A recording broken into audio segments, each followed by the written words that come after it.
Hello kids, welcome to Kiddie Club. Today we're diving into the letter D. Are you ready to learn how to write it?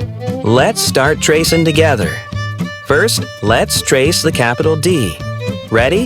Here we go, capital D. Great job. Now, let's trace it again, capital D. And one more time, capital D.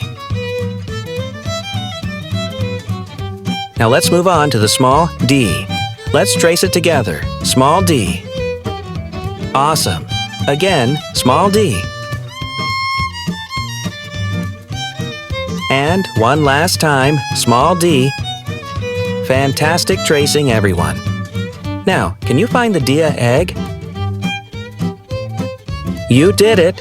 Let's circle that D egg and keep going. Now, let's discover what D stands for. D is for dog.